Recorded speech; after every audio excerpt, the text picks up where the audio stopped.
información y las conversaciones ya no nos pertenecen gracias a esto, ¿no?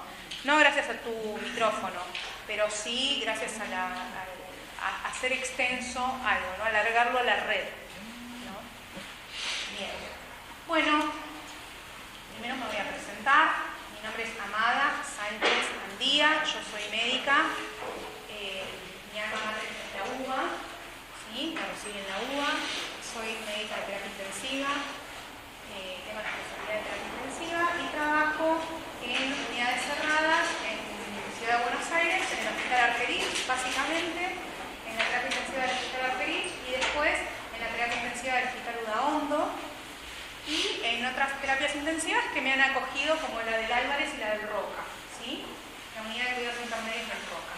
Bueno, también trabajo en provincia, ¿sí? En el Hospital Municipal de Pilar, en la terapia intensiva también. Y bueno, me dedico a los cuidados críticos en lo asistencial y soy docente de la materia de fisiología en la Universidad de Buenos Aires. Hace 20 años que estoy dando clases ahí, en la UBA, en la unidad académica 1. ¿Sí? Me desempeño como docente ahí en la unidad. En Maimóvil ustedes es muy poco, empecé este año a dar clases, en primer año también fisiología, y bueno, me invitaron acá para dar unas clases, tratando de incorporarme también al segundo año, ¿sí? En algunas clases que van a ser básicamente las clases de neurofisiología. Ustedes tienen fisiopatología, entonces ya se pueden hablar con cierta libertad de algunos temas, ¿no es cierto? Digamos, no abocarnos siempre a la fisiología, podemos dar algún dato de fisiopatología que también va a ser parte de la materia, ¿sí? Pero yo me dedico a la fisiología y al cuidado de los neurocríticos, el cuidado de los pacientes neurocríticos, así que está todo bastante emparentado. Bien. Y hablamos hace un rato de la confidencialidad de los datos, ¿no? De cómo han cambiado los tiempos de la comunicación, ¿no? Y cómo uno se saca una foto, le saca la foto a la comida, ¿no? Eso es como, para la gente que tiene mi edad, digamos, eso es como súper raro, ¿no? Entonces, si bien las clases siempre fueron grabadas, cuando ese contenido se vuelca a la red, ya no es nuestro. Por eso, digamos, que graben una clase no hay ningún problema, pero que esto no se vuelque en la red, ¿sí? Me interesa porque queda en nuestra clase, ¿no? A veces se pueden suscitar errores y entonces esos errores se van multiplicando, ¿no? Cuando queda en una clase y a la clase siguiente se dice, miren, cometiste error, y se subsana, queda adentro siempre de la clase. Y si no, bueno, esas cosas que pasan, ¿no? Y ni les digo de que cuando ponen una foto o una conversación, ¿no? Pobre Pampita, ¿no? Bien, bueno. Yo ya me presenté y ahora quiero conocer a ustedes, los quiero conocer de la manera en que van a ser. ¿Qué quieren ser? Terapia intensiva. No, que hablar con él, es lo que no quiero hacer. ¿Sabés lo que no querés hacer? ¿Y fantaseás con alguna especialidad? Cirugía, pero sé que es esclavo, vas a tener que estar ahí todo el tiempo. ¿Cirugía? ¿Te gusta la cirugía? ¿Te gustan las quirúrgicas? ¿Te interesan? Bien. Yo sí que te voy a ver con él, porque me gusta mucho. ¿Te gustan los nenes? No sé. Hay que ver si te va a gustar la pediatría. Sí, no Que sé. es otra cosa. Bien. Obstetricia. ¿Obstetricia? Obstetricia. Psiquiatra o forense. Psiquiatra o forense. Va a tener que estudiar un montón, doctora. Porque medicina forense es básica, ¿no? Se tiene que hacer una especialidad básica para después hacer medicina legal y forense. Yo lo que sé era infantil, pero ahora me gusta psiquiatría, pero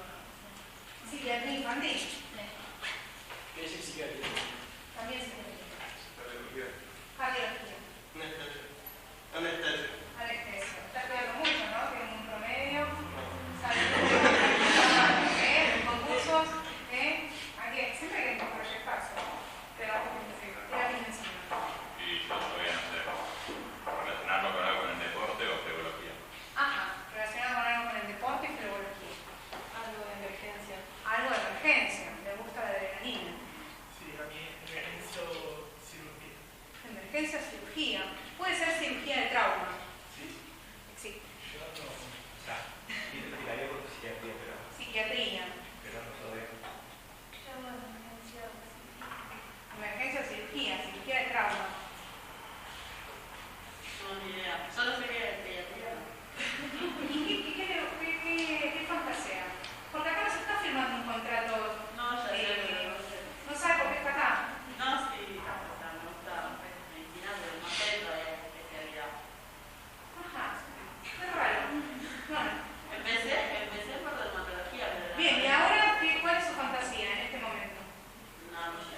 Bueno, no tiene fantasía. Qué triste. Bien. Dermatología. Dermatología. Traumatología. Cirugía o emergencia. No sé. Cirugía de trauma. Cardiología. Imagínate una con Otorrinolaringología. Bueno, 4 puestos en ciudad. 6 puestos en ciudad. Está complicado. Endocrinología. Emergento o hemato. ¿Emergento o hemato? Sí. Trauma o ortopedia. Traumatología y ortopedia. Traumatología. Cirugía de trauma. Bueno, yo soy hija de un cirujano de trauma que tiene 87 años. Creo que es uno de los primeros cirujanos de trauma. Vino a estudiar acá, como algunos de ustedes, vino de otro lugar. Y vino a Buenos Aires. Pero como era de un lugar que nunca no conocía la lluvia, vino a Buenos Aires y se sintió húmedo, ¿no? Le llovieron 15 días. Entonces se fue al consulado y dijo, necesito vivir en otro lugar donde no me sienta húmedo. Entonces se fue a Córdoba, lo mandaron a Córdoba. Y estudió en Córdoba medicina y de ahí es que te dan un título de cirujano y hizo cirugía de trauma. Todos los caminos que ven en Argentina o las represas que ven en Argentina, bueno, mi papá estuvo ahí trabajando en los campamentos porque ahí antes, digamos, ahora hay cascos urbanos muy, digamos, asociados a esos lugares, pero en algún momento, yo tengo 45 años, así que hace 50 años no era todo tan así, y entonces llevaban un cirujano, armaban un quirófano y también vivía gente ahí en el campamento, entonces había que ser médico de familia, había que traer los chicos en el parto y hacer las cirugías por si había algún accidente, que habían siempre algunas, y había que hacer traslados aéreos, y todo eso hacía mi papá. ¡Wow! Bueno, así que no estaba en mi casa, básicamente. Entonces, algunos decidimos viéndolo y otros decidimos porque no lo veíamos, hacer medicina. Y somos un montón de hermanos y somos todos médicos, Somos 5 hermanos y 4 somos médicos. ¡Qué asco! Bueno, y esa es mi historia, ¿no? Siempre cuando conozco a mis alumnos, lo que les pregunto es qué quieren ser, ¿no? Para que vuelen, para que fantaseen, para que sueñen, ¿no? Para que, digamos, tengan un destino, que busquen algo, ¿no? Busquen la meta, ¿sí? Persigan eso, como cuando persiguen un chico o una chica que les gusta. Bueno, así de esa manera deben perseguir la carrera, ¿sí? Trabajando en ese sueño, ¿no? No soñando así, bueno, la fantasía, sino que trabajando en esa fantasía. Y todo, absolutamente todo, no piensen en muchas cosas porque todo sucede, es peligroso, ¿sí? Porque todo eso que ustedes piensan como una fantasía sucede y falta poco, falta muy poco para que ustedes empiecen ese camino de especialidades o ese camino por la medicina siendo médicos, ¿sí? Así que recuerden eso, que todo eso se cumple, que nadie les diga que no pueden hacer eso, ¿sí? Que nadie, absolutamente nadie les diga que pueden hacer eso, ¿sí? Y el que dijo hemato y emergento, yo me acuerdo que cuando me inscribí en la residencia, elegí genética y terminé haciendo terapia intensiva. Así que el que tuvo esa dicotomía así tan rara, bueno, está bien, digo que suele suceder. Bien, hoy vamos a ver vigilia, ¿sí? Que me pidieron que lo hiciera apartado de sueño. En general siempre damos sueño-vigilia, pero la clase va a ser corta, ¿sí? Vamos a retener algunos otros esquemas de neurología, de neurofisiología, pero vamos a plantear como tema troncal la vigilia, ¿sí? Porque creo que van a tener una clase de sueño.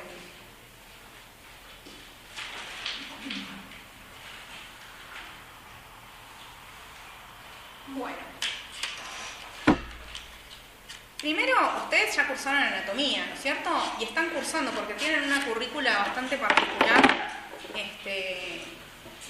donde hacen como un... ¿cómo es? Basado en problemas en la currícula de ustedes. Muy interesante. Bien. Primero, lo que vamos a entender es cómo ver al sistema nervioso, ¿sí? ¿Cómo ver al sistema nervioso? ¿Cómo lo vamos a estudiar el sistema nervioso? ¿Sí? Nosotros sabemos que tenemos un sistema nervioso central y un sistema nervioso periférico, ¿sí? ¿Cómo lo vamos a interpretar? ¿Cómo lo vamos a ver? ¿Cómo lo vamos a estudiar? Porque siempre vamos a estar en contacto con el sistema nervioso. Siempre. Más allá de las bases fisiológicas, que a veces son duras porque proponen mucha terminología, muchas cosas para aprender de memoria, ¿no es cierto? Que a veces son como hasta fútiles. La idea es que nosotros tengamos un concepto global de lo que estemos hablando, ¿sí? Que entendamos lo que estamos diciendo, no que nos acordemos de todo, que entendamos lo que estamos estudiando y de esa manera vamos a plantearnos el razonamiento de la fisiología, el razonamiento de la fisiopatología, porque va a ser el razonamiento de los diagnósticos y de los tratamientos. Y si hay complicaciones, también razonar qué es lo que podemos hacer, ¿sí? Bien. ¿Recordamos las estructuras que están en el sistema nervioso central? ¿Sí? ¿Cuáles son las estructuras que encontramos en el sistema nervioso central? ¿Sí? Encéfalo, cuando uno dice encéfalo, ¿de qué está hablando? Es muy grande el concepto de encéfalo. ¿Qué reúne el encéfalo? Porque si yo digo el encéfalo, estoy hablando de esto. Estoy hablando de lo que está por encima del agujero occipital. ¿Sí? Si estoy hablando del encéfalo, es por encima del agujero occipital. Agujero.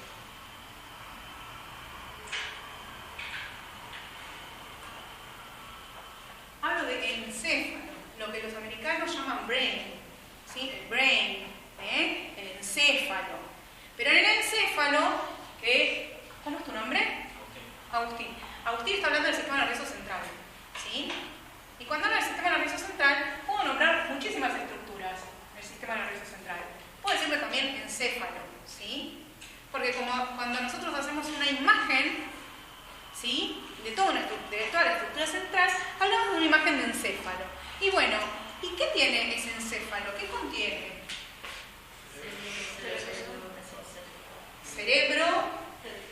Cerebro, que es corteza cerebral, ¿no? Bien, una corteza cerebral. ¿Qué más? Cerebelo, ¿sí? Lo vamos a hacer acá. Cerebelo. ¿Qué más? Tronco encefálico. ¿Sí? Tronco encefálico. ¿Qué más? Pedúnculos cerebrales, cisternas. Pedúnculos cerebrales, cisternas, que van por acá, ¿no es cierto?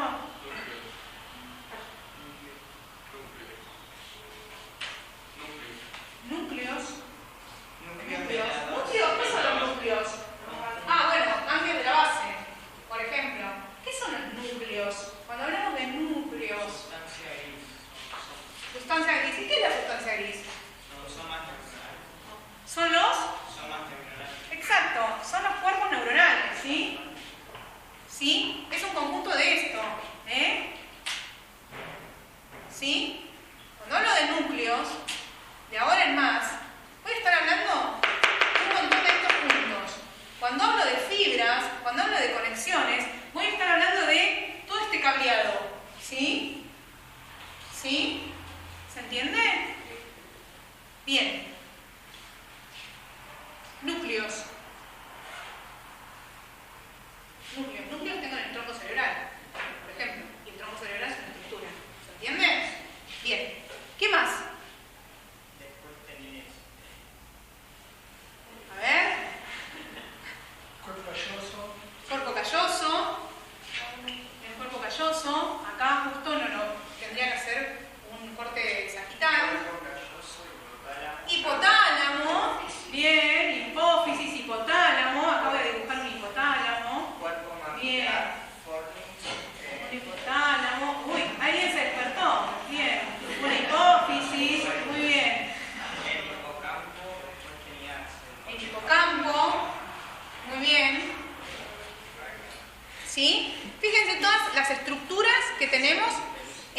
encéfalo, ¿sí? Todas esas estructuras que tenemos en el encéfalo.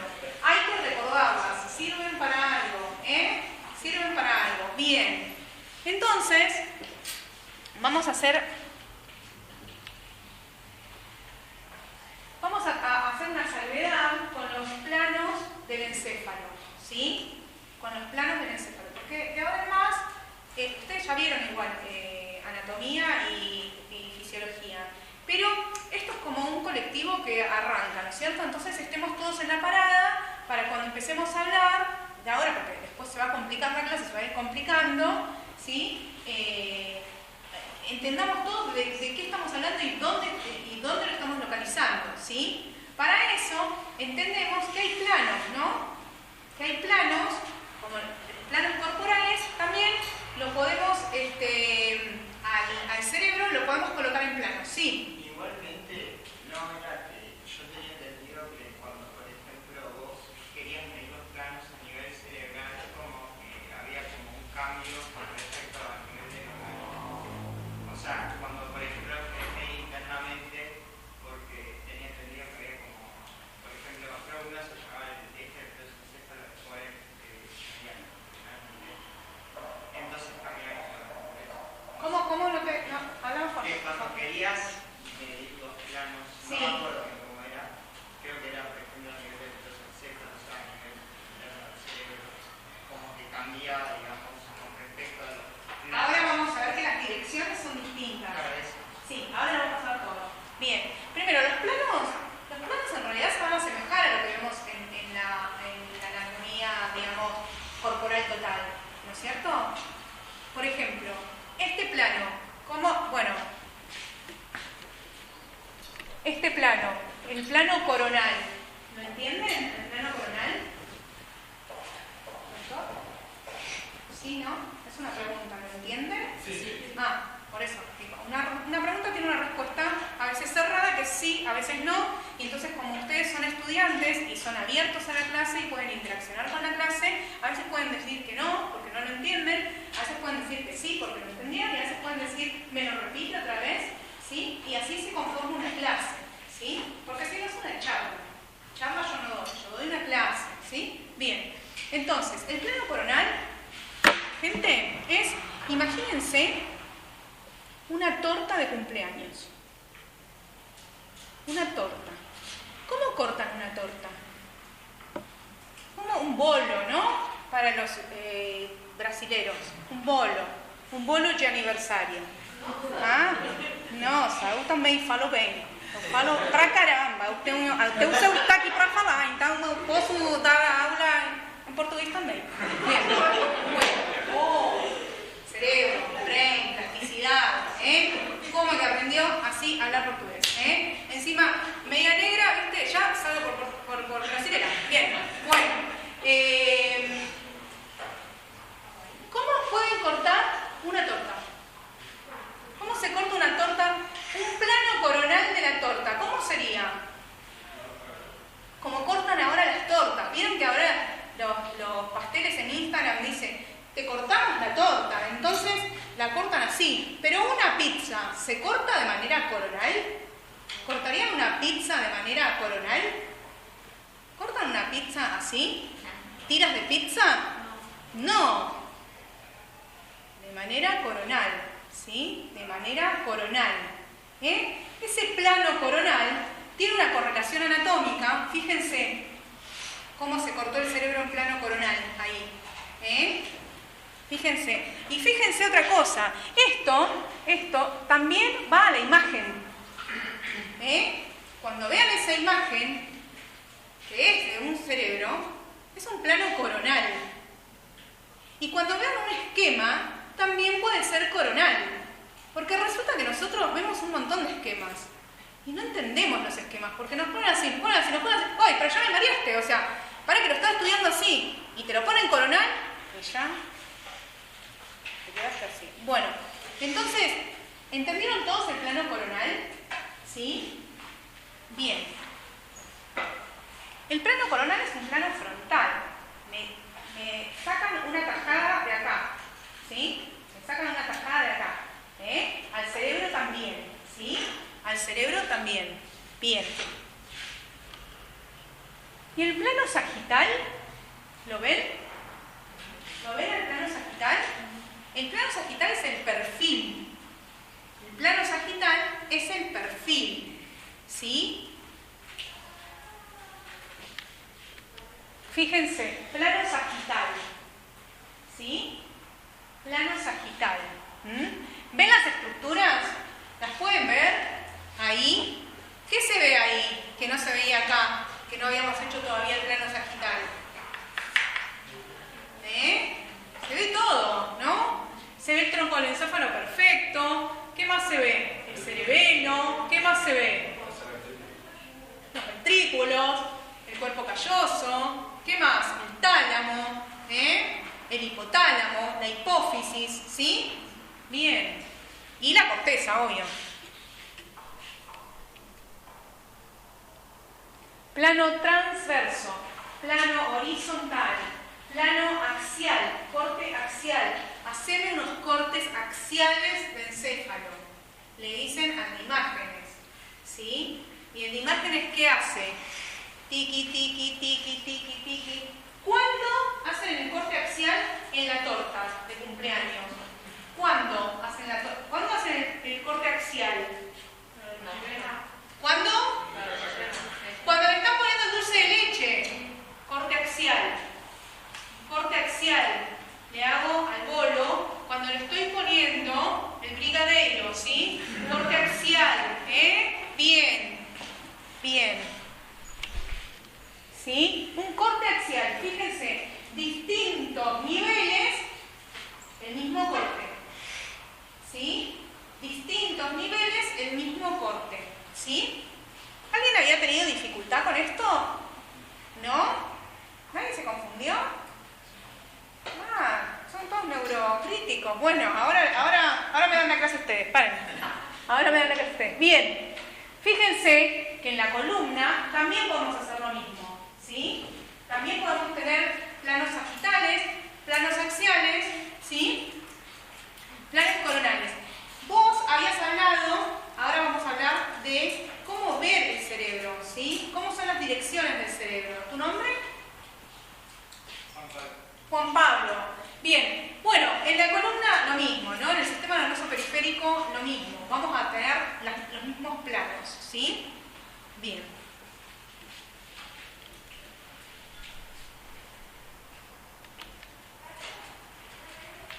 Al sistema nervioso se lo puede diagramar en planos o direccionar al sistema nervioso central. Y cuando decimos la dirección del sistema nervioso central, es que vamos a decir que esto es ventral, esto es dorsal, esto es cefálico y esto es caudal. ¿Sí? ¿Eso estabas hablando, Juan Pablo? Exacto. Ventral, ventral. ¿Sí? Un paciente está supino, ventral. ¿Sí? ¿O está? No se dice igual caudal y Bueno, caudal. Claro, es caudal y rostral. ¿Sí? Me salieron un montón de plata y no pintan. Bueno. Sí, son de pizarrón. Y salían un montón de plata. Esto es. ¿Sí? Es rostro, caudal. Rostro, caudal. ¿Sí? Rostro, caudal. Bien. Corteza, tronco. ¿Sí? ¿Cómo funciona algo o cómo puede dejar de funcionar? Rostro, caudal. ¿Sí? Bien. Ventral, dorsal. ¿Sí? ¿Sí? Bien. Ahí teníamos, ¿ven? Rostro, caudal. ¿Qué es esto? ¿Ven? Rostro, caudal. ¿Sí? ¿Sí? Caudal, rostral, caudal. Acá, ¿ven? Rostral, caudal, ¿sí? Es de arriba hacia abajo el encéfalo, ¿está? De arriba hacia abajo. Bien, o podemos decir dorsal y ventral. ¿Ah?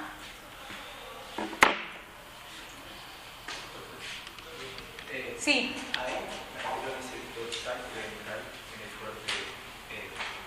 Es del corte de arriba. Es ventral del corte coronal. ¿Sí? Porque ahí tenés dorsal y ventral. ¿Sí?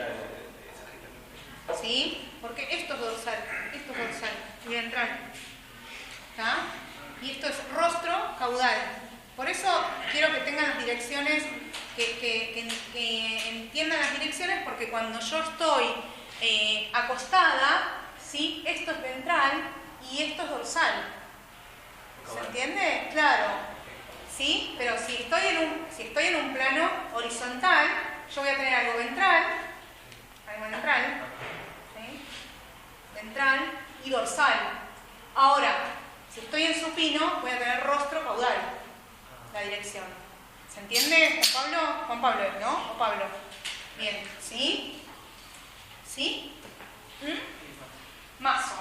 Bien, depende del plano, porque si vos estás en un plano, ¿cómo estaban los pacientes en pandemia? En prono. ¿Qué es el prono, doctor? Boca abajo. Estaban en prono, ¿sí? Estaban en prono. ¿Por qué? Porque yo lo que quería poner en actividad era lo dorsal. Yo quería poner en relación ventral a lo dorsal. Entonces daba vuelta un paciente, ¿sí? ¿Sí? Ventral es esto. Es la panza, es la cara. Dorsal es la espalda, es la nuca, ¿sí? Ahora, rostro caudal es arriba, abajo, ¿sí? Adelante y atrás es ventro dorsal. ¿Está? Lo que pasa es que el cerebro es una pelota y es una pelota ovalada, es una estructura ovalada, y yo puedo, las direcciones se complican un poco más que un plano rectangular, un cubo, ¿sí? ¿Se entendió? ¿Quién no entendió? ¿Quién no entendió? Bueno, ¿todos entendieron? Tengo un auditorio que está silente. Bien. No diagnostico, están en silencio. Me están evaluando, están auditando mi clase. No están atentos a mi clase. Solamente están viendo si la doy bien o la doy mal. Bien. Bueno, ¿por qué quería hacer estas salvedades? Porque hoy vamos a hablar de vigilia, ¿sí? Vamos a hablar de vigilia y vamos a hablar, básicamente, de qué es la vigilia. ¿Qué es la vigilia? Estar despierto, ¿no? Estar despierto, abrir los ojos, ¿qué es la vigilia? ¿Es lo mismo abrir los ojos que estar despierto? ¿No vieron que a veces ustedes están medio y todavía no arrancaron?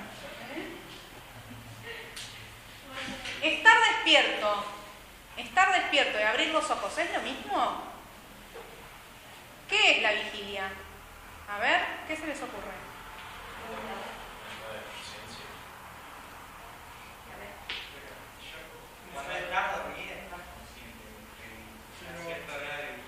¿Cuándo no estoy consciente?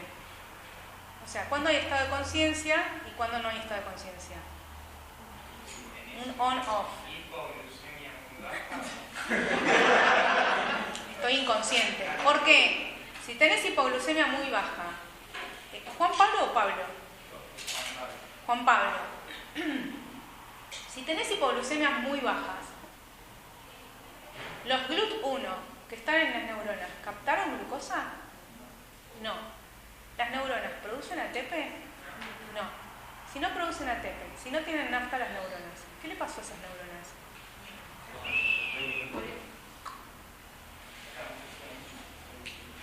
Bien. Entonces, ¿dónde están? ¿De qué neuronas estamos hablando? De un montón de neuronas, ¿no es cierto? En general, las neuronas de la corteza, que son las neuronas que más necesitan glucosa, porque son las que están en alerta, y ahora lo vamos a ver, digamos, son las que se ponen en marcha para que nosotros tengamos funciones superiores, neuronales son las que tienen los GLUT1. Entonces esas neuronas son las que primero van a sufrir. Con lo cual es probable que ese paciente que tiene una glucemia muy baja y durante un tiempo determinado no reciba glucosa, ¿sí?, las neuronas sufran un daño. El daño de las neuronas, ustedes saben, es irreversible. Y entonces, ¿el daño de qué lugar? ¿De qué lugar se va a ver afectado? Del encéfalo. La corteza, ¿sí? La corteza. Las funciones superiores estaban alojadas en la corteza. Entonces, puedo decir que ese paciente, ¿cómo está? ¿Cómo está ese paciente? A ver, les hago un paciente hipoglucémico es una cosa. Y un paciente que con una complicación de la hipoglucemia es otro paciente, ¿no? No es lo mismo. Diego, el otro día tuve un paciente con hipoglucemia de 20 y me estaba hablando, ¿no? Bueno, no me hablaba porque estaba intubado, pero estaba diaforético, me respondía y yo lo evaluaba mientras lo iba tratando, ¿sí? ¿Qué pasa si no lo trato al paciente? ¿Qué pasa? ¿Cómo está ese paciente? ¿Cómo? Inconsciente. Está inconsciente, ¿sí? Está inconsciente. Por eso, cuando se habla de conciencia e inconsciencia, en realidad se va a hablar de coma, ¿no es cierto? Que va a ser otra clase, ¿sí? ¿Sí? Por eso se puede hablar de vigilia-coma, ¿sí? Como un on-off de la vigilia. Pero, ¿cuál es el estado reversible de no alerta? El sueño es reversible, pero no estoy en coma cuando duermo. Por eso el paciente en coma no está dormido, está en coma. Son situaciones diferentes, ¿sí? Uno se va a poder revertir con estímulos externos y el otro no se va a poder revertir con estímulos externos. Yo, un paciente en coma por una hipoglucemia severa, que estuvo 2 horas sin que lo trataran, 1 hora sin que lo trataran, le digo, señor, ¿me escucha? Y acto seguido, me tengo que intubar, ¿no? Bien, ¿se entiende? ¿Sí? El estado de inconsciencia. El estado de inconsciencia tiene que ver básicamente con, en este caso, cuando hablamos de vigilia, con el coma directamente, ¿sí? ¿Sí? Porque el sueño es un estado reversible, ¿sí? De alerta. Por eso hablo de actividad y alerta. Entonces, en el sueño no voy a tener ni actividad ni alerta. En el sueño REM voy a tener actividad, pero no voy a tener alerta.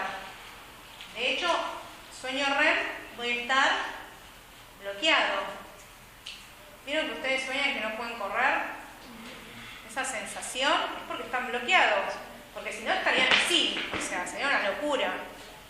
Y ni les cuento dormir con alguien, que pateás, o sea.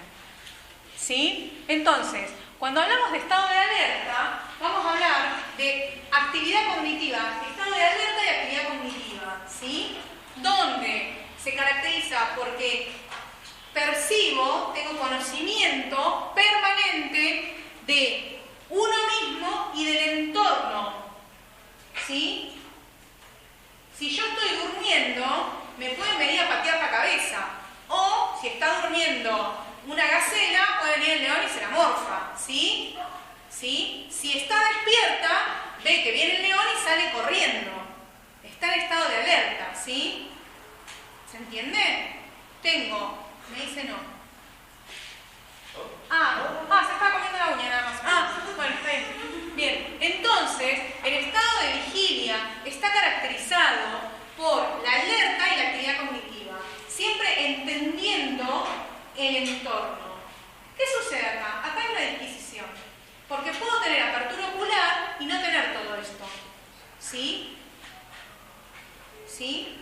Entonces ya no es vigilia, es apertura ocular.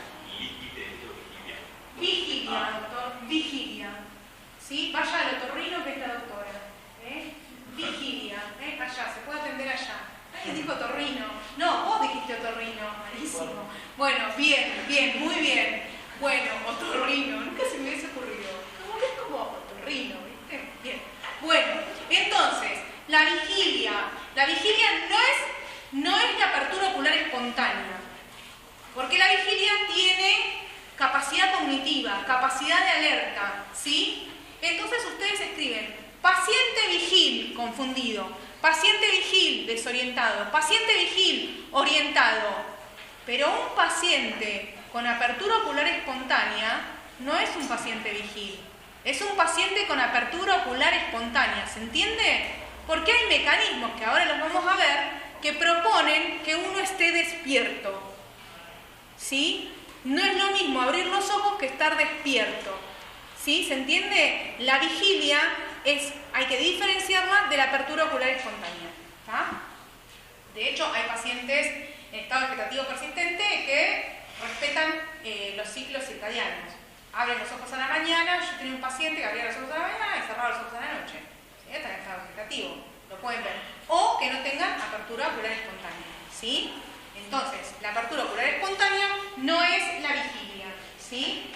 Vigilia es el estado de alerta y la actividad cognitiva, que puede a su vez caracterizarse por la orientación del individuo con sí mismo y de su entorno, saber quién es y saber dónde está, ¿sí? Orientación autopsíquica, me llamo Amara y estoy dando clases en Maimónides y después le preguntan quién es el presidente, todas esas cosas, pero ¿se entiende? Autopsíquica y alopsíquico, ¿sí? ¿Sí? Una orientación. Pero eso puede caracterizar a la vigilia. La vigilia es alerta y actividad cognitiva. Si no hay actividad cognitiva, no hay vigilia, ¿sí? Si no hay alerta y actividad cognitiva, no hay vigilia. Es otra cosa, ¿sí? Bien.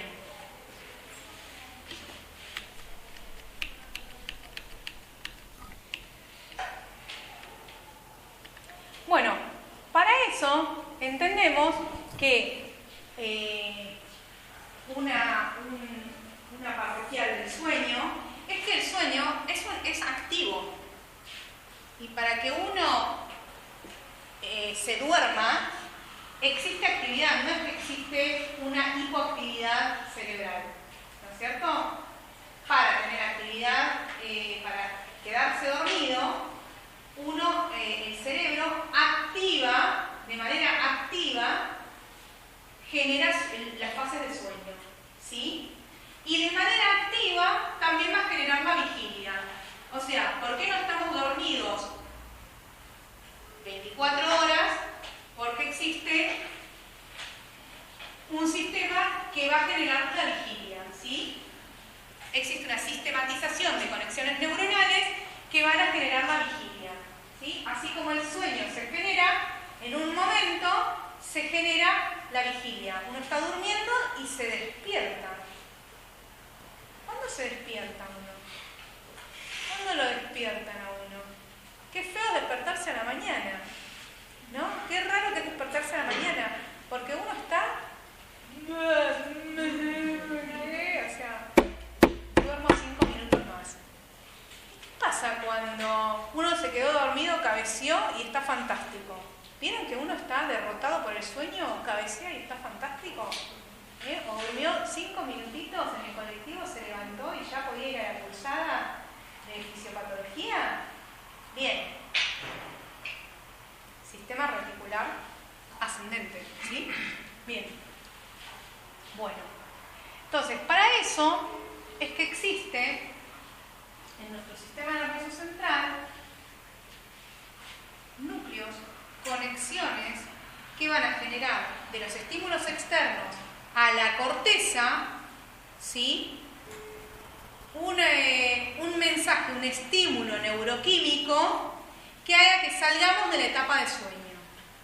Porque nosotros salimos de la etapa de sueño, entramos en la etapa de vigilia. Salimos de la etapa de vigilia, entramos en la etapa de sueño, ¿sí? Bien. Entonces, ¿cómo está regulado esto? Para entender cómo está regulado la sistematización que estimula a la vigilia, primero tenemos que tener unas bases anatómicas, ¿sí? que es como medio un bodrio, pero digamos, hay que tener un GPS de todo lo que estamos hablando, ¿sí? ¿Alguien sabe lo que es la formación reticular? ¿Lo qué? Anatomía. Durísimo. Durísimo. Esa parte de anatomía que estudié. Creo que es un núcleo de la cara posterior del tronco del encéfalo. Bien, ¿dónde encuentro la formación reticular? ¿Juan Pablo? ¿En dónde? ¿Lo dijiste recién? Sí, en el tronco del encéfalo. La formación reticular la encuentro en el tronco del encéfalo. La formación reticular son todas estas conexiones neuronales. Fíjense, todos estos núcleos que tenemos acá, ¿sí?, componen la formación reticular, ¿sí? Van a ser núcleos de mesencéfalo, núcleos de protuberancia, ¿sí?, que van a hacer un montón de cosas, van a estar asociados a un montón de actividades. Fíjense que la formación reticular controla, entre otras cosas, está asociado al sistema reticular ascendente, activador reticular ascendente, ¿sí?, que es quien va a propiciar la vigilia, pero que a su vez la formación reticular sostiene otras funciones. Fíjense, la regulación del movimiento voluntario e involuntario, después la regulación del tono visceral, de la actividad visceral, el control en la percepción del dolor, todo eso lo va a regular la formación reticular. Y la formación reticular no es otra cosa que todos estos núcleos que vemos en el tronco, en mesencéfalo y en protuberancia, ¿sí? Ahora bien, asociado a la formación reticular vamos a encontrar el sistema reticular ascendente, ¿sí? El sistema reticular ascendente. Fíjense, está asociado a la formación reticular. La formación reticular... ¡Ay, qué pava! La formación reticular eran todos estos grupos neuronales y conexiones neuronales que tengo en el tronco del encéfalo. Asociado a esto, voy a encontrar que de algunos núcleos van a partir, voy a tener una vía ventral, una vía dorsal, ¿sí?, que se van a asociar de alguna manera para llegar a otros núcleos más altos, que ahora vamos a ver, que son el hipotálamo y el tálamo, respectivamente, y de ahí a la corteza. Entonces, ¿es necesario entender en dónde está cada cosa? Sí, es necesario entender dónde está cada cosa, ¿sí?, y cómo funciona. Para después hablar de eso, que uno se despierta, qué sé yo, qué cómo, bueno, ¿sí? Entonces, fíjense, vamos a encontrar acá abajo, yo soy repetiza, chicos, pero acá abajo van a estar los núcleos del RAFE, ¿sí? Están en la formación reticular y van a estar asociadas a el sistema reticular activador ascendente. ¿Se entiende? Que pertenecen a una estructura, pero son parte de un sistema, ¿sí? Trabajan para una empresa todos estos núcleos, que viven acá, que viven en el tronco del encéfalo. ¿Se entiende? Trabajan para el sistema reticular activador ascendente, ¿sí? Y están alojados en el tronco del encéfalo. ¿Acá? ¿Sí? ¿Me siguen? Bien.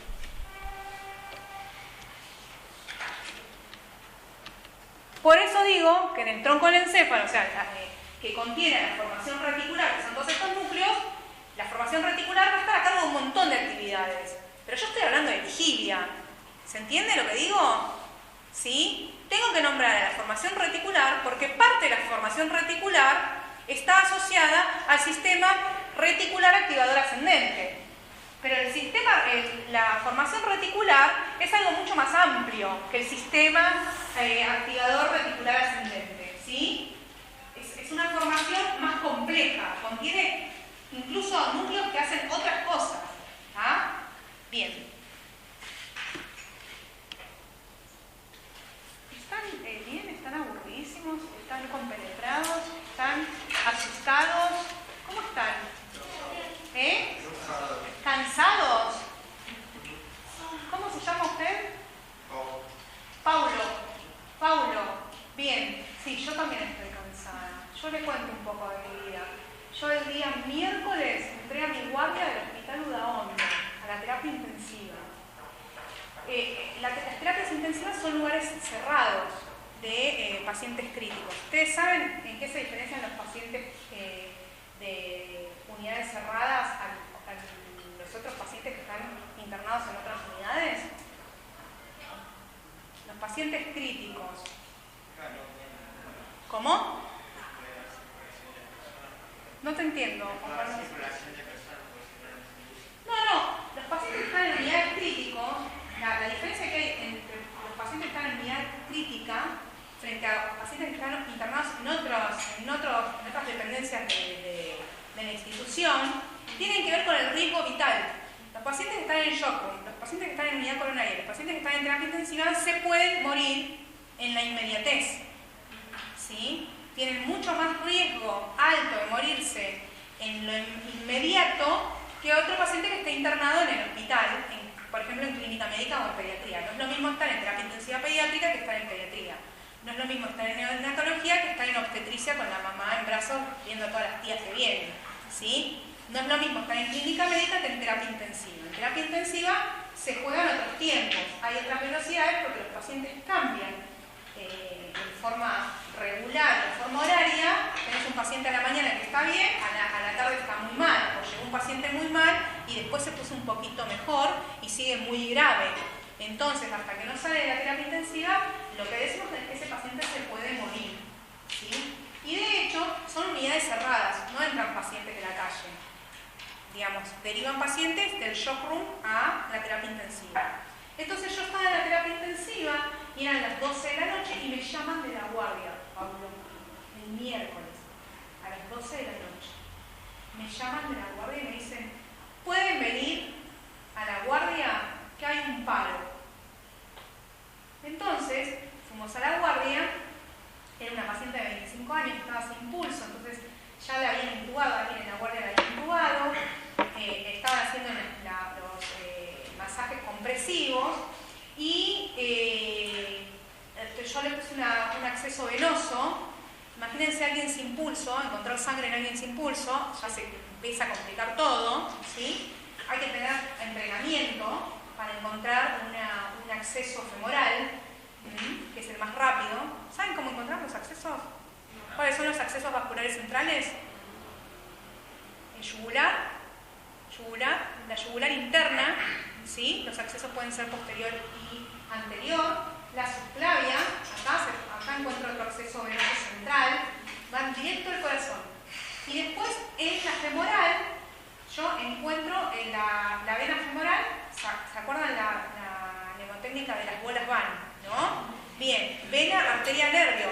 Busco el pulso femoral, tiki, tiki, tiki. Entonces, si de las bolas van, la vena está más centrada, más medial, ¿sí? A la arteria, la busco a 1 centímetro y a 4 centímetros en la pierna y ahí punzo. Se punza, se pasa a una cuerda de piano, que es un alambre así de largo, se pasa una cuerda de piano, se negra eso y después se pasa un catéter por ahí. Y ahí ya se encontró la vena, ¿no? Entonces, hicimos eso, sin pulso la paciente, la íbamos masajeando, entonces yo entendía el pulso de la paciente en el masaje, encontraba el pulso de la paciente porque estaban masajeando y eso me alertaba la anatomía. Fíjense qué bueno que se estudiara anatomía, ¿no? Porque uno tiene reparos anatómicos en los que trabajar, ¿sí? Y la paciente no sobrevive al paro. Estuvimos 40 minutos trabajando con la paciente, eso fue de 12 de la noche a 0:45. No sobrevivió al paro. Entonces, cuando no sobrevive al paro, van a informarle, a comunicar a la familia el fallecimiento de la paciente, una chica joven. Y entonces yo pido gasas, solución de Ringer lactato, que es una solución que se parece al fisiológico. Le pongo todo eso en los ojos, se lo pongo arriba de los ojos, que pese eso, porque el paciente que tiene parada cardíaca en general tiene una contracción y abre los ojos, entonces hay que cerrarlos, le saco sangre. Ustedes ya cursaron fisiología, entonces saben de fisiología de la sangre, que para hacer un análisis no es lo mismo hacer un análisis de los elementos formes de la sangre en hemograma que medir una glucemia o medir un coagulograma. Son frascos distintos, ¿no? Con distintos componentes para transportar eso al laboratorio. Entonces, esa vía central sacamos sangre, la pusimos en 2 tubos secos y llamamos al Instituto Autárquico de Trasplante de la Ciudad de Buenos Aires para incorporar después del paro el protocolo de ablación de tejidos. Uno sabe que después de la parada cardíaca el paciente puede donar solamente los tejidos hasta 12 horas. ¿Sí? Se pueden nuclear los ojos y con eso se donan las córneas, ¿sí? De la paciente. Entonces, hasta las 4 de la mañana, que finalmente vinieron, hicimos todos los trámites y pudieron donar, pudo donar la paciente sus córneas. A las 4 de la mañana me fui a la terapia, dormí 2 horas, me levanté a hacer los balances, saqué sangre, hice el pase, me fui al hospital Argerich a hacer mi guardia de terapia, salí del hospital Argerich hoy a la mañana, me bañé, vine a dar la clase de la aula 201 y ahora estoy dando la clase. Estoy recansada. Recansada. Anterior a eso tuve que llevar a mi hijo al colegio, ¿no? Que es levantar al chico y darle de comer, ¿no? Sí, Pablo. La vida es así. Hay gente que se cansa un montón. Te comprendo. Bien, bueno, entonces, formación reticular. Formación reticular, núcleos en un lugar que pertenece, que está asociado. Nadie me preguntó nada de la donación de córneas. Chicos, primero me preguntaron un montonazo. ¿De la donación de las córneas? Un montonazo, le pregunté un montonazo. Se quedaron preguntando. No pierdan la curiosidad, por favor, no la pierdan. Bien, después seguimos hablando. Formación reticular, núcleos del tronco del encéfalo. Asociados, ¿los ven? Asociados, pero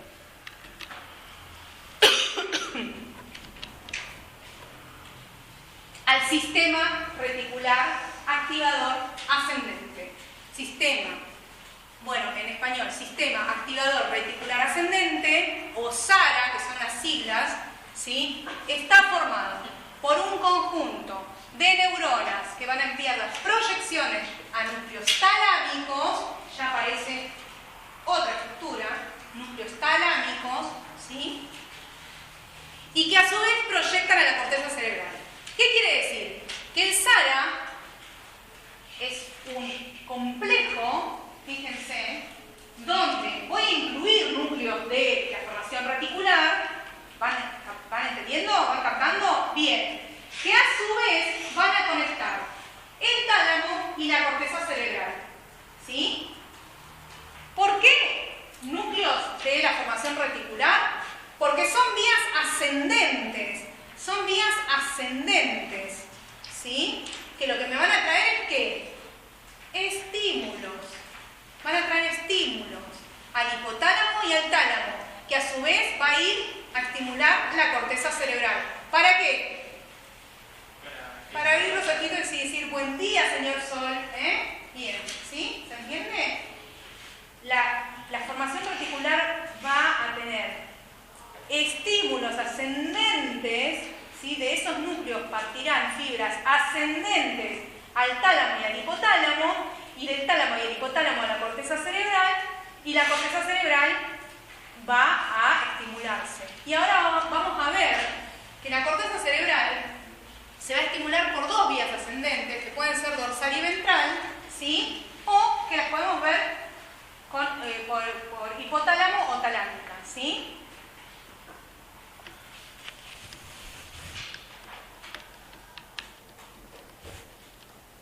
Fíjense, la corteza cerebral se tiene que estimular para despertarse, ¿sí? Para que uno abra los ojos y diga buen día, ¿sí? Y no siga soñando, tiene que estimularse la corteza cerebral. A la corteza cerebral le va a llegar un speed. ¿Cómo se llama el speed que le llega a la corteza cerebral? ¿Cómo se llama? A ver, piensen. Desde el tálamo. ¿Qué sustancia puede despertar al tálamo y a la corteza cerebral? ¿Qué sustancia? ¿Cómo? Catecolaminas, noradrenalina. ¿No había un chico de cortisol Claro, porque el sueño tiene regulación hormonal. Porque es el sueño que regula el cortisol. El sueño. Pero la vigilia va a tener otra vía. Y fíjense, para que haya vigilia, tengo que tener neurotransmisores. Tengo que tener acetilcolina, tengo que tener serotonina, tengo que tener noradrenalina y tengo que tener histamina. La vía histamínica es más difusa y no controla, no rige, regula, ¿sí? ¿Sí? Hace que permanezca la vigilia. Entonces, aparecieron neurotransmisores. Ya habíamos entendido que en la formación reticular había núcleos, que a su vez estos núcleos iban a ser parte del sistema activador reticular ascendente. El sistema reticular activador ascendente es esos núcleos de la formación reticular que a su vez generan vías al tálamo, que a su vez generan vías a la corteza. ¿Se entiende lo que es el sistema reticular activador ascendente? El sistema reticular activador ascendente va a tener en cuenta tres estructuras, ¿sí? Por eso no confundirse con la formación reticular, porque la formación reticular, sistema reticular ascendente, tienen el mismo nombre, y no, ¿sí? O sea, el sistema reticular comprende tanto los núcleos de la formación reticular que forman parte del sistema, más el tálamo, más la... Exacto, exacto. El sistema reticular activador ascendente va a comprender estas vías, ¿sí? Va a comprender estas vías ventral y dorsal que van a ser hipotalámicas corticales, ¿sí? Que van a llevar sus fibras al tálamo y a la corteza, ¿sí? Entonces si no tengo sistema reticular activador ascendente, no tengo forma de que el tálamo se entere de que me quiero despertar, ¿sí? Y menos la corteza, que fíjate que la corteza es nada más que llegue información para que la marioneta se ponga en uso, ¿sí? Y todos estos núcleos del bajo cerebro y todo eso son parte de la formación reticular. Están en la formación reticular, son parte de la formación reticular. Y la formación reticular está en tronco encéfalo, en la parte mesencefálica y en la parte protuberancial, ¿sí? ¿Sí? Quiero que quede en claro eso, porque ahora después vamos a desarmar esto, después vamos a hablar de cuando faltan algunas cosas o sobran algunas cosas y dónde sobran y dónde faltan. Yo tenía una duda, que era con respecto a lo que él decía. Si por ejemplo una persona, o sea, esto es muy independiente de todos los mecanismos que uno en el sueño, o sea, decirlo en anatomía, todo eso, no tiene... Es independiente de la vigilia, porque la vigilia, digamos, para que haya sueño, debo generar neurotransmisores para que haya sueño, debo haber estado vigilia. ¿Sí? Eso condiciona el sueño. El estado de vigilia condiciona el sueño. El estado de sueño no condiciona la vigilia. La vigilia la condicionan las fases del sueño, en qué fase del sueño esté y los estímulos externos. ¿Sí? Y los estímulos externos. Ahora, tanto los estímulos externos, empieza a haber luz, cantan los pajaritos. Yo estoy en una fase de sueño donde percibo el estímulo externo, donde es más liviana el estímulo externo, digamos, escucho los estímulos externos, porque entran a jugar de manera circadiana las fases del sueño que condicionan, que van a terminar condicionando que estos estímulos externos generen la vigilia. ¿Sí? ¿Se entiende? Entonces, ¿quién es el que genera el impulso hacia tálamo y hacia corteza cerebral? Fíjense, a tálamo. Teníamos unos núcleos, los vamos a nombrar primero. Primero vamos a nombrar los núcleos de la formación reticular que condicionan que son parte del sistema reticular activador ascendente. Y van a ser el locus coeruleus, que genera noradrenalina, los núcleos del RAFE, que generan serotonina, y después está el núcleo del prosencéfalo basal, el núcleo tegmental dorsolateral y el núcleo pedúnculo pontino, que generan acetilcolina. Además, el núcleo túbero-mamilar genera histamina, y la histamina también condiciona la vigilia. Por eso, ¿qué te dicen cuando estás muy resfriado? No tomes Benadryl. Porque ¿qué pasa? O sea, en realidad te está deprivando de la vigilia, te está deprivando de esta histamina. ¿Por qué? Porque bloquean los H1. ¿Sí? ¿Sí? Bien. ¿Se entiende? ¿Se va entendiendo? No condicionan la vigilia, por eso vos entras en una fase de somnolencia. Digamos, se acorta la vigilia. ¿La adenosina no entra, no? No, la adenosina no. Es noradrenalina, serotonina, acetilcolina, escúchenme, acetilcolina y la histamina. Quienes van a despertarte van a ser primero la acetilcolina. La acetilcolina es nuestro speed para despertarnos. Ni siquiera la noradrenalina. ¿Por qué? Porque van a ir dos vías. Va a ir una ventral, si ustedes se acuerdan del corte sagital, que tenían algo ventral y algo dorsal, ¿cierto? ¿Ven ahora dónde están las estructuras dorsales? ¿Dónde están las estructuras dorsales? Cerca del cerebelo, ¿sí? Y las estructuras ventrales están ventrales a las estructuras dorsales. Las naranjas son las dorsales, los núcleos esos naranjas son dorsales, los otros núcleos rojos son los ventrales. ¿Lo ven? Entonces vamos a tener dos vías, una vía dorsal y una vía ventral, para llegar a la corteza, ¿sí? La vía... Ay, siempre me voy para atrás, qué pavo. La vía dorsal es el núcleo pedúnculo pontino y el núcleo tegmental dorsolateral, ¿sí? ¿Se acuerdan? Bien, el núcleo pedúnculo pontino y el núcleo tegmental latero-dorsal o dorsolateral secretaban, ¿qué secretaban? ¿Se acuerdan? Acetilcolina, ¿sí? Acetilcolina. Bien, esto yo después se los paso, chicos, así que no se preocupen. Genera acetilcolina. La acetilcolina es un speed. La acetilcolina va directo al tálamo y el tálamo manda más acetilcolina a la corteza, ¿sí? Ahora bien, ¿es lo único que sucede? No, yo había nombrado un montón de núcleos más y había nombrado un montón de neurotransmisores más. Entonces, jerarquizo a la acetilcolina en el SARA, sí.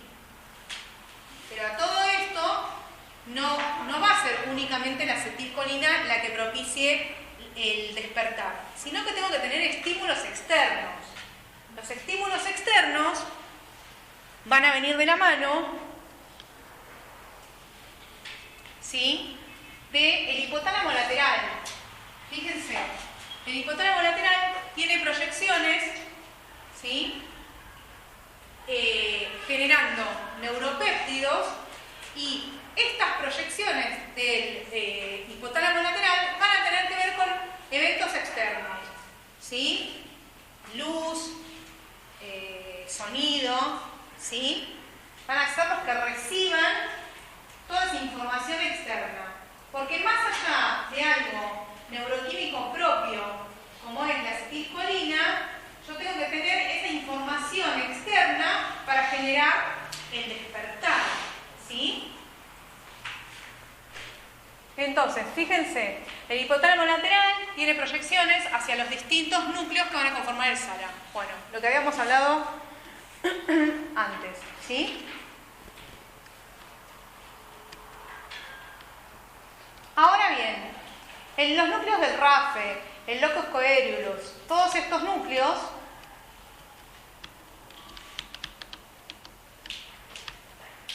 también van a estimular la corteza, ¿sí? Por la vía dorsal solamente teníamos dos. Los dos que teníamos por la vía dorsal que iban a llegar nada más que al tálamo, ¿sí? Fíjense que la vía talámica cortical es a partir de las aferencias de dos núcleos de la formación reticular, el pedúnculo continuo y el tegmental dorsolateral, ¿sí? ¿Se entendió eso? Esos van por vía dorsal y generan acetilcolina. ¿Quién complementa todo esto? La vía ventral. La vía ventral estaba ocupada por los núcleos. Fíjense, podemos ver estos núcleos acá.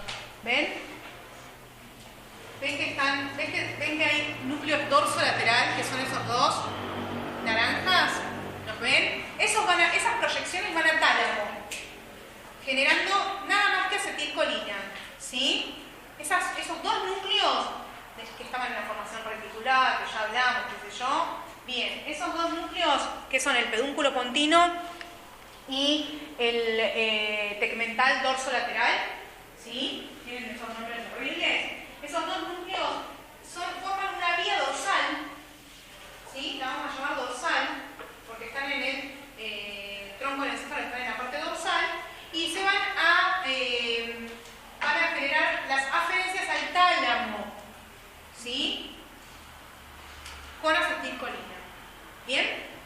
De allí a la corteza.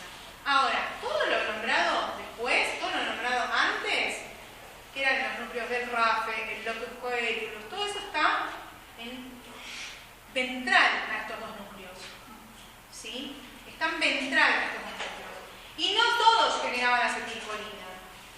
Fíjense, ventral a estos dos núcleos, por eso voy a llamar vía ventral también, ¿sí? Esta otra vía va a ser ventral, ¿se entiende? La activación del SARA va a tener una vía ventral y una vía dorsal. La vía dorsal ya hablamos, ya la caracterizamos, ya la analizamos. ¿Ah? La vía dorsal contiene acetilcolina, nada más. La vía ventral, que es un poquito más compleja, va a estar conformada por los núcleos del locus coeruleus, los núcleos del RAFE,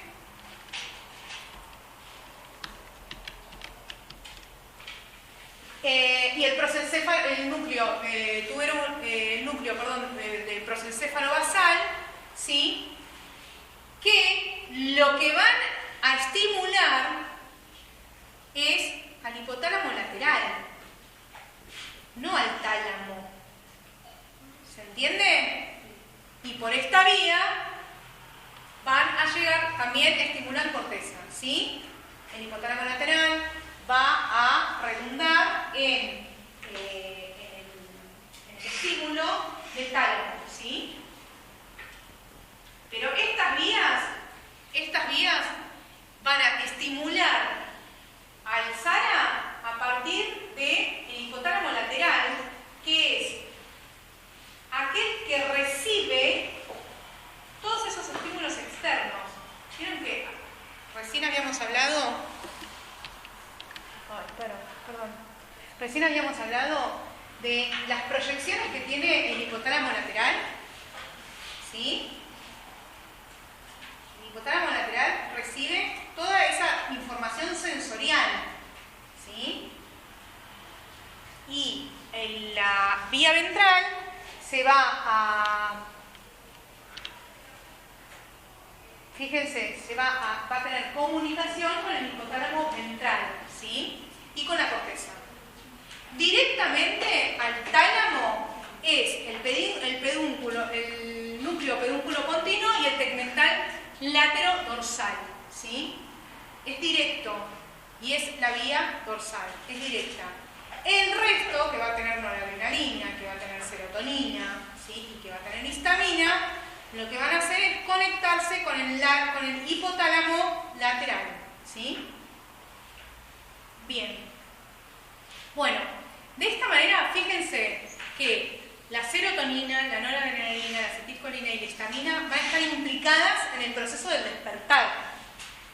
Con lo cual, acá estamos entendiendo que estos neurotransmisores faltantes pueden generar situaciones de narcolepsia dentro de otros diagnósticos, ¿no es cierto? ¿Sí? ¿Qué es narcolepsia? La narcolepsia es la alteración del sueño y la vigilia en tanto que el paciente tiene ciclos de sueño agregados a sus ciclos de sueño normal. ¿Sí? Eso es. Una persona que tiende al sueño en forma permanente, habiendo tenido sus etapas de sueño normal. Durmió 8 horas, se levanta y no puede sostener la vigilia. No puede sostener la vigilia. Son trastornos del sueño y la vigilia, ¿no es cierto? ¿Sí? Pero fíjense la potencialidad que tiene esta clase para entender los antihistamínicos, ¿sí? Para entender que si me falta serotonina, también entiendo que hay procesos que son neuropsiquiátricos, ¿sí? Donde muchas veces los trastornos de depresión mayor tienen tendencia al sueño, ¿sí? Entonces, fíjense cómo no es solamente la acetilcolina. Si bien jerarquizamos la acetilcolina en la vigilia, ¿quién es el activador? ¿Quién es el neurotransmisor activador de la vigilia? Es la acetilcolina, ¿sí? Pero trabaja en conjunto la secreción no solamente de acetilcolina, sino de noradrenalina, de serotonina y de histamina, ¿sí? Por la fecha, ¿no? O sea, los núcleos que no son estos dos, son los de acá. Sí. Lo puse rubio y todo eso. Sí. Ellos tienen conexión tanto con el tálamo cuanto Sí, pero no tienen, sí, pero la conexión es menor respecto de la vía dorsal. La vía dorsal tiene solamente conexión con el tálamo. En cambio, los otros núcleos tienen conexión con el hipotálamo lateral y también tienen conexiones con el tálamo, ¿sí?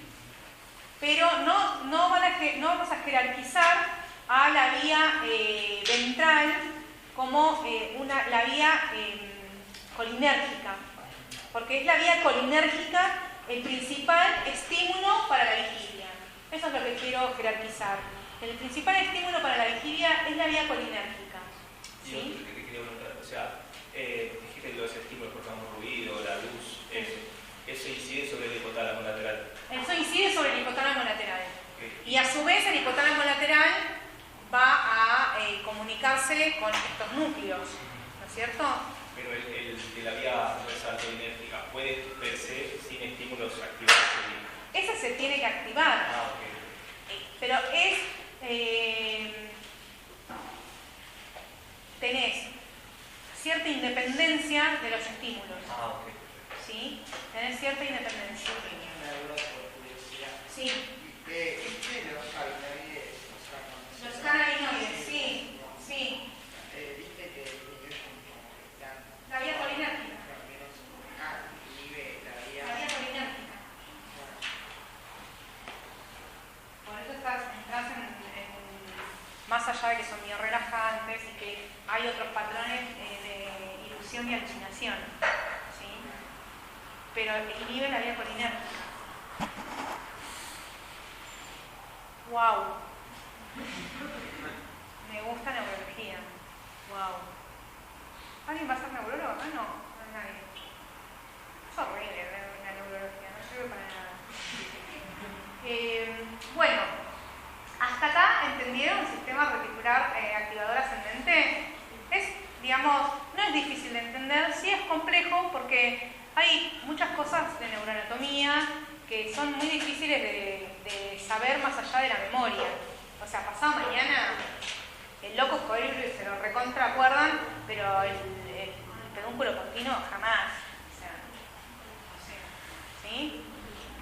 Pero sepan que toda esa maraña de cosas que ustedes veían, sistema reticular ascendente y demás, bueno, ahora lo pueden leer con otra predisposición, ¿sí? Para entender. Porque también con esto vamos a... ¿Ya tuvieron sueño? No, todavía no tuvieron la clase de sueño. Ah, bien. Y la clase de coma tampoco. ¿No tienen? ¿O tienen? De coma. No. Bueno. ¿Preguntas hasta acá? ¿Se quedan? ¿Siempre son así callados?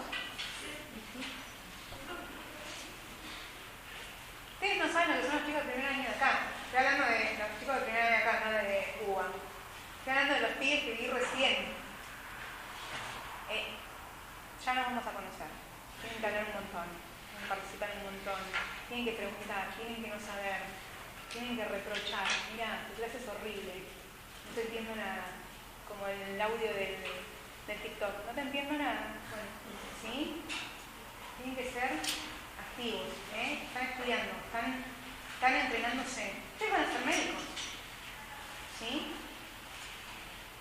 ¿Qué les parece ese final que les conté de la guardia, ese caso clínico de la guardia? ¿Parece un final feliz o no? Esto que les conté de la guardia. La paciente se murió. ¿Tuvo un final feliz? 50-50. ¿50-50? Esto es lo malo, pero las personas que le siguieron no sabemos. ¿Qué les parece? ¿Allá las doctoras? ¿Allá las doctoras? Mitad y mitad. Bueno, la persona que estuvo, sí, capaz de ayudar para lo que decir. Bueno, ahí me gusta eso que decís vos porque es totalmente erróneo ese concepto y está bueno que lo digas porque es el momento de entender que nosotros no le preguntamos a nadie para donar. No se le pregunta a nadie, más que si el paciente es pediátrico, se hace una pregunta en la comunicación, se pide el permiso. Pero nosotros tenemos una ley actual donde el que no dijo que no, ¿sí? El que dijo que no va a donar y el resto va a donar. Esa es nuestra ley. En Argentina hay una ley de hace unos años, hace pocos años, que nos dice que todos somos donantes, a menos que decidamos no donar y eso lo expresemos como voluntad. No donó, entonces no dona. Solamente diciendo no voy a donar, no se dona. Pero ahora no se pregunta más. Se busca en el sistema si el paciente era donante. Si el paciente era donante, buenísimo, tenía expresada su voluntad. Está bueno decir soy donante, ¿no? Si esa es tu voluntad. Pero también está bueno decir no soy donante porque ahí está expresada tu voluntad. Y es una decisión tomada anticipada. Porque la donación la hizo la paciente, no la hizo la familia. La donación la hacen los pacientes, a menos que sean pediátricos, que ahí sí hay un componente de decisión familiar. La donación es del paciente, no es de la familia. Gracias a la familia donante no, porque el que se murió fue el paciente, no la familia. El que regaló sus órganos y sus tejidos fue el paciente. Por eso nosotros tenemos una ley que dice que todos somos donantes. Esta ley dice que si vos no dijiste que no eras donante, sos donante. Porque quizás la pregunta nunca te la hiciste y entonces yo, como médico, juzgo tu decisión después de muerto y digo, bueno, no dona. No, ¿por qué no dona? ¿Por qué no? Quizás esa persona había decidido donar y no se expresó. Entonces por eso se hizo una ley en los últimos años, una ley que se llama donante presunto, que se presume que esa persona que no dijo que sí ni que no, dona. ¿Se entiende? ¿Sí? Bien. Fue hace unos años la ley y con eso trabajamos. Por eso, quien donó fue la paciente, ¿no? Y la donación de tejidos o de órganos, que ya vamos a hablar, genera, digamos, una trascendencia en el duelo, ¿no? Todo esto, toda esta tragedia, bueno, la paciente después de fallecida hizo algo, ¿no? El hermano decía, mi hermanita hizo algo. Entonces eso es muy positivo a la hora de establecer que el duelo sea distinto, que se transite de otra manera el duelo. Pero hay algo muy importante, que por eso los convoco a hablar del tema, es que no se va a donar más si hay más campañas.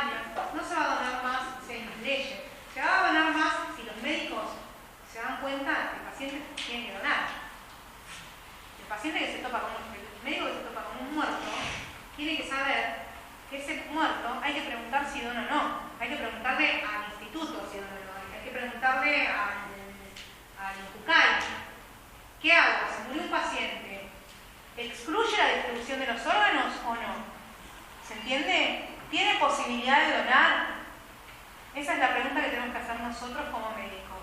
¿Este paciente tiene la posibilidad de donar?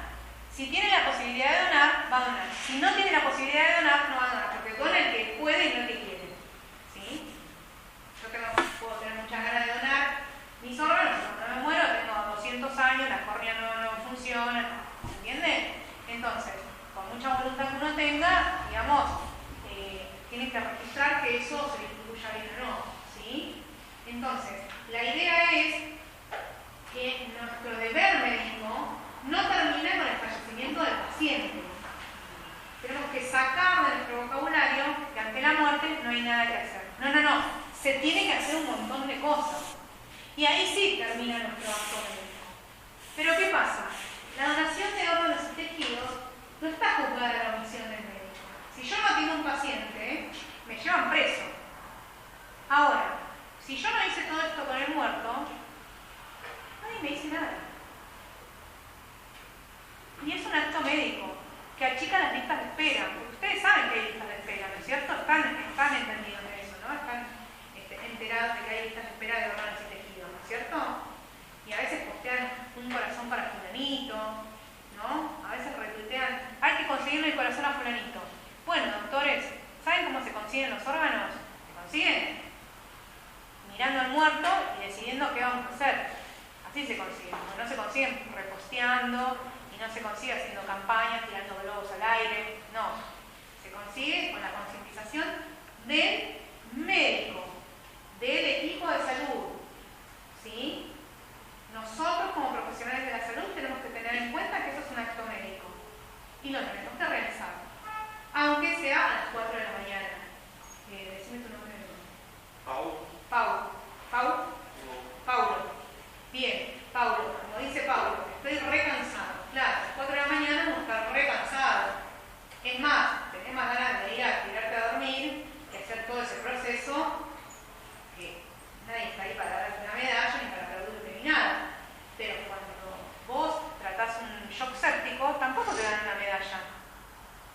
Ni nadie te aplaude. ¿Se entiende? ¿Qué les parece esto? ¿Qué opinan? Ay, qué silencio ensordecedor, horrible. ¿Nadie opina? Los dejé pensando quizás, ¿no? Me impusieron porque los dejé pensando. Yo no sabía que no se hacía solo porque no.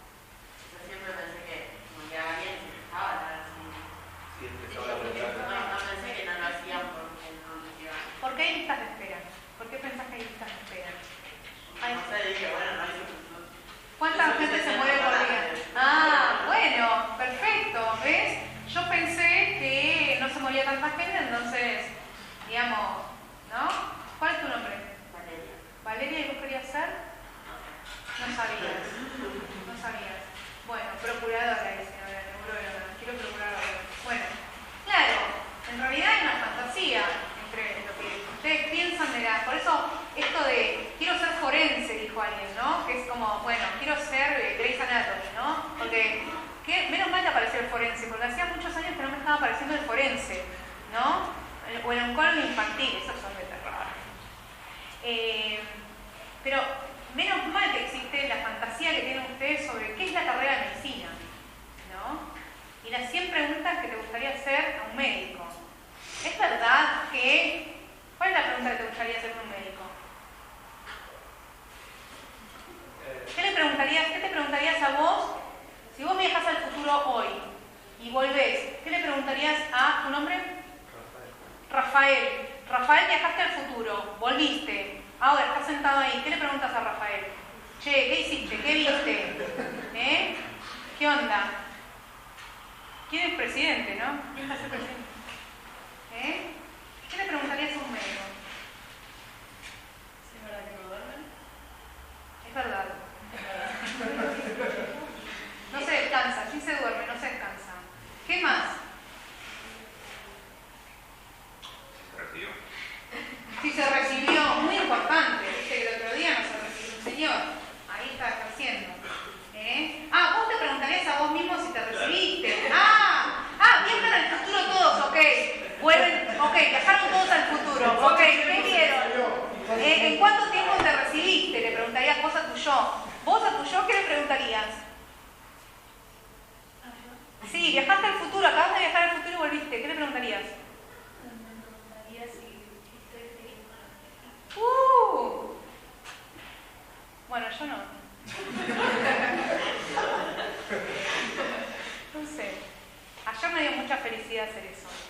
Donar las córneas. Fueron las primeras córneas que se donaron en el hospital Udaondo. En mucho tiempo. Me dio... La paciente tenía 25 años, tenía una malformación arterial a nivel del tracto superior del intestino y la habían operado toda su vida. Ella nació con ese síndrome, se llama síndrome de Wilkie. La hermana gemela nació con el mismo síndrome, o sea, la hermana gemela también se está operando todos estos años, pero son gemelas de trillizos. Y el hermano trillizo es un varón que no tiene esa enfermedad. Además tenían como un síndrome, creo que de madurez, tenían como un retraso madurativo. ¿El hermano? No, ella. Ellas, las gemelas, se murió una de las gemelas del hospital. No, ¿quién le dio? Ah, y el hermano, y tienen, son dos gemelas con un tercer hermano que no tiene nada, que es un trillizo. Parece esto con una condición genética de las mujeres. Y ellas eran idénticas, eran biterinas, o sea que con ese hermano, parece que ese óvulo se disparó en dos, tenía la misma condición genética y el otro hermano no, nació sano. ¿Qué te preguntarías en un futuro? Ni idea. No sé lo que voy a hacer mañana. Y, ay, qué triste, tenés 20 años, qué tristeza. Bueno, y ustedes allá al fondo, ¿qué se preguntarían?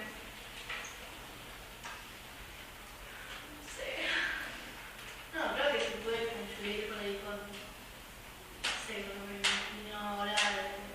En lo inmediato con recibirse, ¿no? Que es algo que como que les está llenando la cabeza recibirse, ¿no? ¿Eso tienen esa preocupación en la cabeza? Sí, se van a agarrar a recibir. Ustedes vienen todos los días acá, estudian, pasa el tiempo, son estudiantes de medicina. Un estudiante de medicina estudia una verdad. Un estudiante de sociología tiene que estudiar 3 libros y sacar una conclusión. O sea que ustedes la llevan, pero re fácil, ¿no? Claro que se van a recibir todos. Obvio que se van a recibir.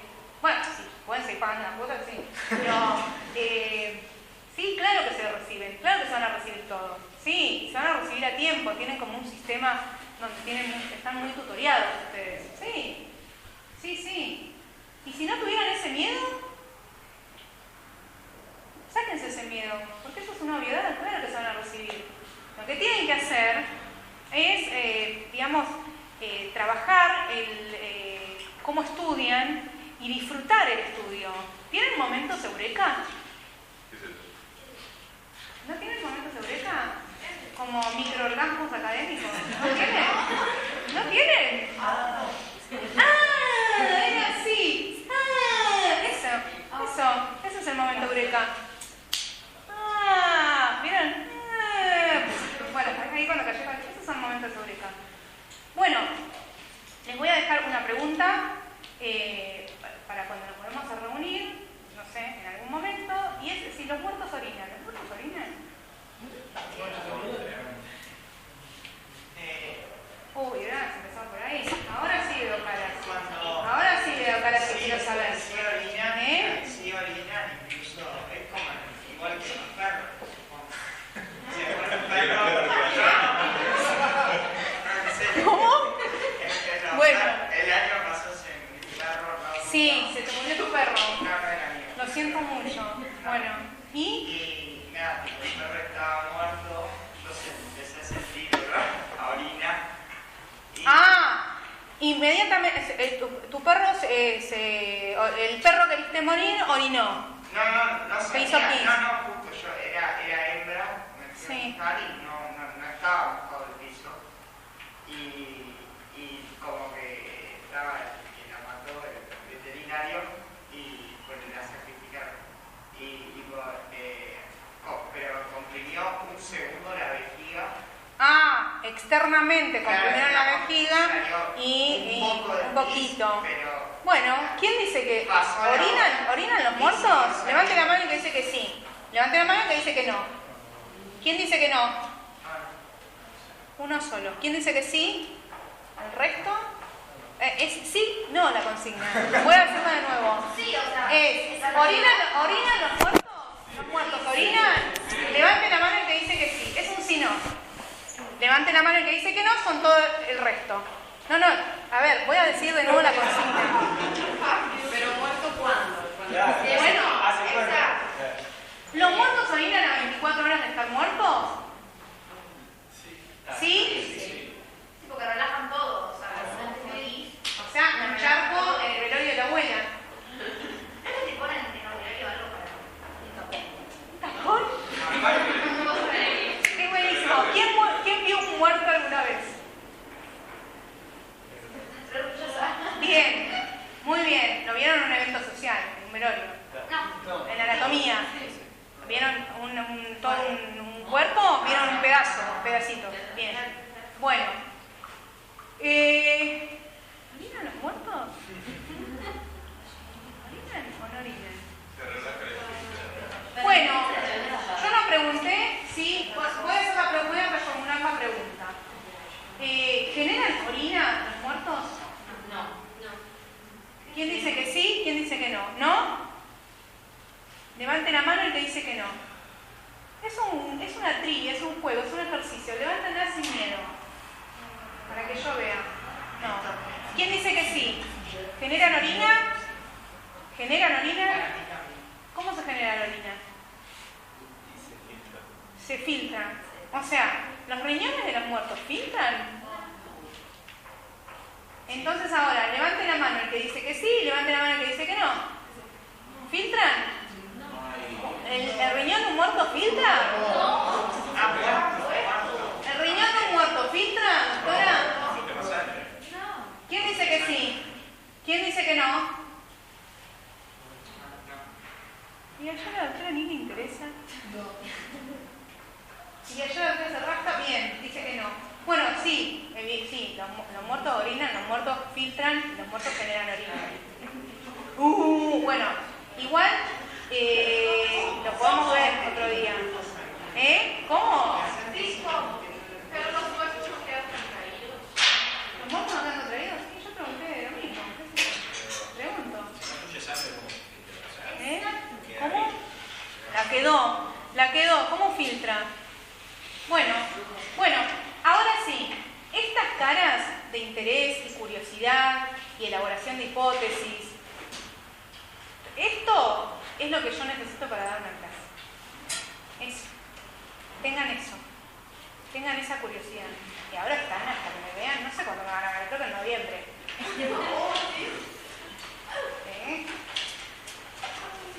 ¿Los muertos se mueven? Sí. Sí, telequinesia, ¿eh? ¿Los muertos tosen?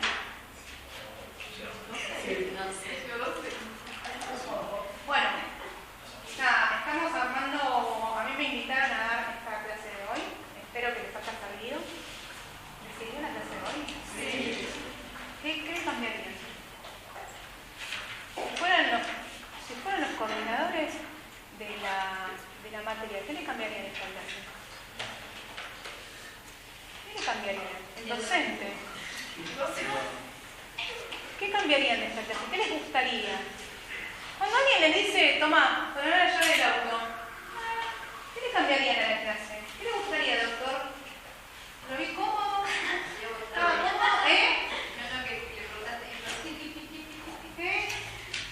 Paulo, ¿qué le cambiarías a la clase? ¿Café? ¿Café? ¿Te sirvió la clase? ¿Sí? Yo le cambiaría toda esta clase. Es horrible, sí. Yo le cambiaría todo. Sí. ¿Cambiarías algo? No, yo por capaz una sugestión que tuvimos. Sugerencia, sí. Sugerencia, que tuvimos, por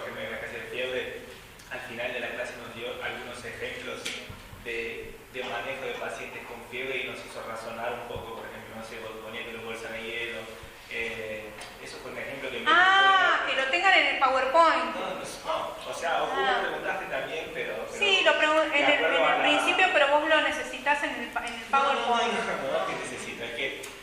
Y yo te pregunté si te doy Benadryl. Claro, un antihistamínico, sí, Claro. pero... O sea, capaz con aquellos ejemplos que me quedó en la cabeza de la clase y después pudimos razonar... pero no, es básicamente... Ajá, bien. Casos clínicos. Tienen 3 casos clínicos. Ok. ¿Algo más? Viste que habías preguntado si estaba consciente, o sea, si tenía los ojos abiertos. Sí. Y Sí. está bueno, tipo, porque eso Claro. lo vamos a ver en psicosemio, que después te dicen, está orientado, está consciente, tipo, está bueno que dar la diferencia de cuánto hay que ir, cuánto Bien, exacto. La diferencia de la conciencia, la vigilia y la apertura ocular es que no siempre manejar niveles de conciencia, ¿sí? Y no es lo mismo, ustedes cuando escriban la historia clínica, no es lo mismo la orientación del paciente que la lucidez del paciente, ¿sí? Entonces, ustedes pueden escribir apertura ocular espontánea sin contenido de conciencia. Eso es una forma de describir lo que tenés enfrente. Tenés un paciente en coma que a la mañana te abre los ojos y a la tarde te los cierra porque tiene el SARA conservado, pero no tiene corteza. ¿Se entiende? No tiene niveles de conciencia. Entonces tiene núcleos del SARA conservado, tiene el tronco encefálico conservado, entonces a veces hay apertura ocular y a veces no hay apertura ocular. ¿Sí? Por ejemplo, no es lo mismo una persona orientada que una persona lúcida. No es lo mismo que un paciente que le diga, ¿cómo te llamas? Pepita, ¿cómo te llamas? ¿Cómo te llamas? Micaela. ¿Cuántos años tenés, Micaela? ¿Quién es el presidente? ¿Lo votaste? Bueno, Micaela está orientada y es lúcida. Es 2 cosas. Digo, puede mantener una conversación, ¿sí? Si bien, todos estos datos, porque te preguntamos quién es el presidente, cuando para ver orientación, siempre se pregunta quién es el presidente y te responde, es el hijo de mil de no sé cuánto, y luego poner lúcido. ¿Sí? ¿Sí? Entonces, una cosa es estar orientado, otra cosa es estar lúcido. Fíjense que son como distintas acepciones que parecen como lo mismo, pero no, tienen una distinción cognitiva. ¿Sí? Hay que preguntarme qué día es, no cuántos años, a veces el cuántos años tiene, si ustedes le preguntan no sé, vieron una viejita de 200 años, si le preguntan ¿cuántos años tiene? Tengo 64, te dice la vieja que tiene 92. Y está convencida que tiene 64. Y vos le preguntás, ¿en qué año nació? Y te tira, no sé, 2020 y te tira 1932. Te lo sabe. ¿Sí? ¿Se entiende? ¿Por qué? Porque hay engramas que perduran toda la vida, que son engramas primarios. ¿Cómo se llamaba tu señorita del colegio? ¿Cómo se llamaban tus 7 compañeros de la primaria? ¿Cuáles son los datos del cumpleaños de tus 7 compañeros de la primaria? Eso te acordás todo. ¿Sí? El número de la casa donde vivías cuando eras chico, te lo acordás. A veces son las claves de home banking. Bueno, entonces, esos recuerdos primarios no se agotan. Ahora, como hay una memoria anterógrada que no existe más, que es la que tienen los viejitos, ay, ¿dónde dejé la llave? ¿Viste? Bueno, es lo que tengo yo, ¿dónde dejé la llave? Eso, que te olvidaste a los 5 minutos, que se llama memoria anterógrada, que es lo que hiciste, ya te lo olvidaste, eso no lo tienen. Entonces, preguntarles qué edad tienen es más o menos lo mismo. ¿Sí? Bueno, yo les agradezco la atención, les agradezco el cambio y la revolución que tuvieron al verme de un momento a otro. Les agradezco la atención que tuvieron en un momento y la desatención que tuvieron en otro momento. Esto me hace participar que mi clase se tiene que volver a hacer de nuevo y de otra manera. Y que, más allá de que yo reformulo mis clases todo el tiempo, sí entiendo que a los estudiantes hay que abordarlos desde el lugar donde uno les va a llegar. Y uno les llega a los estudiantes. Porque ustedes ahora se van con esa pregunta horrible a querer saber. Bueno, conquisten siempre su querer saber. Quiero saber de esto. ¿Cuál es la manera de querer saber? ¿No? Esa curiosidad que tuvieron en querer saber la respuesta hace un ratito. Bueno, eso búsquenlo todo el tiempo en lo que vayan a estudiar. Y así van a estudiar un montón. Surge una duda. Las personas que tienen, no sé si la misma palabra, sonambulismo, ¿en qué estado están? Narcolepsia. Sí. En el estado de sonambulismo tenés algunas situaciones de las fases del sueño que no se ven. Es probable, yo no sé si les voy a dar sueño, porque a mí me dijeron que les dé vigilia nada más, me pareció como poco, pero las fases del sueño, se alteran las fases del sueño. Se alteran las 4 fases del sueño. Bueno chicos, yo los libero y les voy a mandar una presentación similar a esta al campus y las preguntas que quieran hacer, Fin.